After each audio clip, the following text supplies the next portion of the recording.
भाग 1 सत्यापन के लिए जरूरी कागजात डॉक्यूमेंट्स। सत्यापन के दौरान अधिकारी यह सुनिश्चित करते हैं कि आपके द्वारा दी गई सभी जानकारी सही है और आपके सभी दस्तावेज आपस में मेल खाते हैं। सुनिश्चित करें कि आपके पास ये सभी कागजात सही स्थिति में हैं। आधार कार्ड सबसे ज़रूरी। ये इसलिए लगता है आधार कार्ड, यह आपकी पहचान का मुख्य प्रमाण है। इस पर आपका नाम, जन्मतिथि और पता सही होना चाहिए। सबसे महत्वपूर्ण, आपका आधार कार्ड आपके मोबाइल नंबर से अनिवार्य रूप से लिंक होना चाहिए। अगर लिंक नहीं है तो पैसा रोक दी जाएगी। बैंक पासबुक क्यों ज़रूरी है और क्यों लगता है? उस बैंक खाते की पासबुक जिसकी जानकारी आपने योजना में दी है, इस पर आपका नाम, खाता संख्या और आईएफएससी कोड साफ साफ लिखा होना चाहिए। सबसे महत्वपूर्ण, यह बैंक खाता आधार से लिंक, सीडिंग और डीबीटी प्रत्यक्ष लाभ अंतरण के लिए सक्रिय एनेबल होना ही चाहिए। पैसा इसी के माध्यम से आता है। राशन कार्ड, यह आपके परिवार की इकाई को प्रमाणित करता है।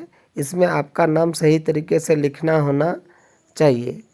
राशन कार्ड का ई-केवाईसी पूरा होना भी जरूरी है।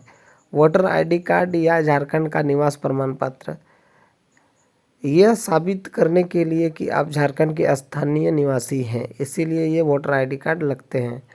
मुख्य बात, इन सभी कागजातों में आपका नाम स्पेलिंग सहित पति पिता का नाम और पता एक जैसा होना चाहिए।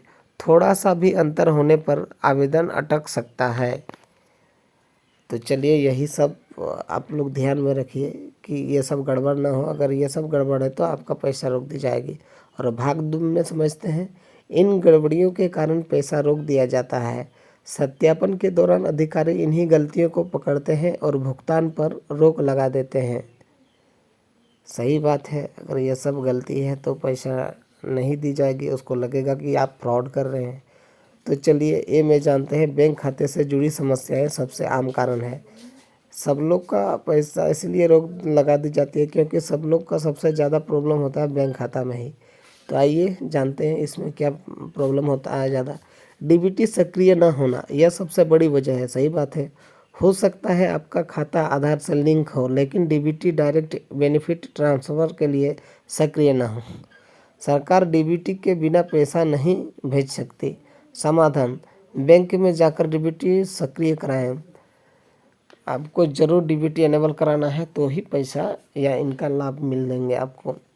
ई-केवाईसी पूरा न होना, बैंक खाते या राशन कार्ड का ई-केवाईसी पूरा न होने पर भी पैसा रोक दिया जाता है। समाधान, बैंक या प्रज्ञा केंद्र जाकर ई-केवाईसी कराएं। उसका यही समाधान है दोस्तों, आप लोग को ई-केवाईसी कराना है सीएससी से या बैंक से। खाते का निष्क्रिय इनएक्टिवेट होना, यदि आपने लंबे समय से अपने बैंक खाते में कोई लेन देन नहीं किया है तो वह निष्क्रिय हो सकता है। बैंक खाते का बंद हो जाना, किसी कारण से बैंक खाता बंद हो जाने पर पैसा नहीं आएगा। ये सब दोस्तों आप सबों को सही कर लेना है।